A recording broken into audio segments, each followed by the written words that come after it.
আমরা রাজনৈতিক দলগুলোকে কিছুটা সময় দিতে চাই, যেটা তারা অনুরোধ করেছেন, যাতে পারস্পরিক আলাপ আলোচনার মধ্য দিয়ে বিকল্পগুলো কমিয়ে আনতে পারে। আমাদের বিশেষজ্ঞ প্যানেল আগে দুটো বিষয়ের কথা বলেছিলেন, তার একটি হচ্ছে গণভোট, আর একটি হচ্ছে বিশেষ সাংবিধানিক আদেশ।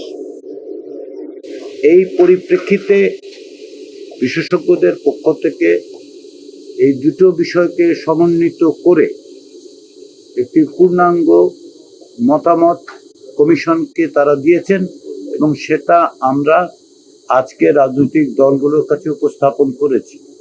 আমাদের বিশেষজ্ঞ প্যানেলের কাছ থেকে যে সুপারিশ পাওয়া গেছে, যেটা তারা বলছেন যে তারা ঐকমত্য কমিশনকে এই মতামত দিচ্ছেন যে আমরা এটা সরকারের কাছে সুপারিশ হিসেবে হাজির করতে পারি।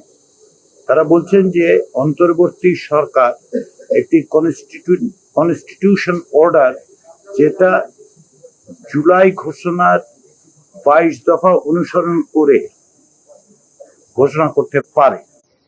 এই কনস্টিটিউশন অর্ডার এর মধ্যে থাকবে যে কোর রিফর্ম, যেগুলো মূলত সংবিধান সংশ্লিষ্ট যে সমস্ত সংস্কারের কথা বলা হয়েছে সেগুলো থাকবে। তারা বলছেন যে এই কনস্টিটিউশন অর্ডারটি পরবর্তী সময়ে, অর্থাৎ যেদিন পরবর্তী জাতীয় নির্বাচন অনুষ্ঠিত হবে সে একই সময় গণভোট করা যেতে পারে। এবং যেই অর্ডারের কথা তারা বলছেন, কনস্টিটিউশন অর্ডার, তার মধ্যে ওই গণভোটের বিধানটি অন্তর্ভুক্ত থাকতে পারে। তৃতীয় যেটা তারা বলছেন, যে এই যে কনস্টিটিউশন অর্ডার, সেটা ইমিডিয়েটলি ইফেক্টিভ হবে যখন এটা ঘোষণা করা হবে, তবে গণভোটের মধ্য দিয়ে যখন জনগণের সম্মতি পাওয়া যাবে তখন থেকে এটাকে ভ্যালিডেটেড বলে মনে করা হবে, এবং রেট্রোস্পেক্টিভলি, অর্থাৎ যখন থেকে আইনটা করা হয়েছে তখন থেকে তার বাস্তবায়ন বিবেচনা করা হবে। এই প্রস্তাবটি আমাদেরকে বিশেষজ্ঞ প্যানেল দিয়েছেন যে এটা আমরা বিবেচনা করতে পারি, এবং আমরা যে সুপারিশগুলো পাঠাবো সরকারের কাছে তার মধ্যে এটি একটি সুপারিশ হতে পারে।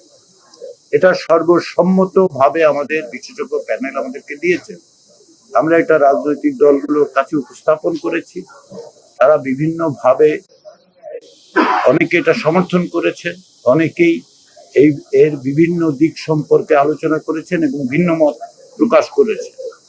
আগের যে সমস্ত প্রস্তাব ছিল সেগুলো নিয়েও আলোচনা হয়েছে। বিশেষ করে সংবিধানের 106 অনুচ্ছেদ ব্যবহার করে সুপ্রিম কোর্টের কাছে মতামত চাওয়া যেতে পারে, এরকম মত এসেছে।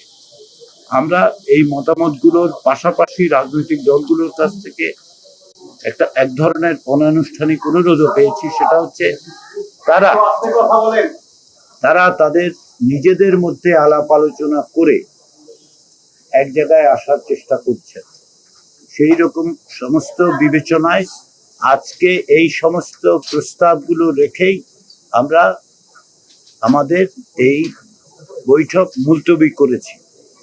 আমরা রাজনৈতিক দলগুলোকে কিছুটা সময় দিতে চাই, যেটা তারা অনুরোধ করেছেন, যাতে পারস্পরিক আলাপ আলোচনার মধ্য দিয়ে বিকল্পগুলো কমিয়ে আনতে পারে। আমরা চাই আমাদের পক্ষ থেকে, ঐকমত্য কমিশনের পক্ষ থেকে, সরকারকে একাধিক বিকল্প পদ্ধতি সুপারিশ করতে।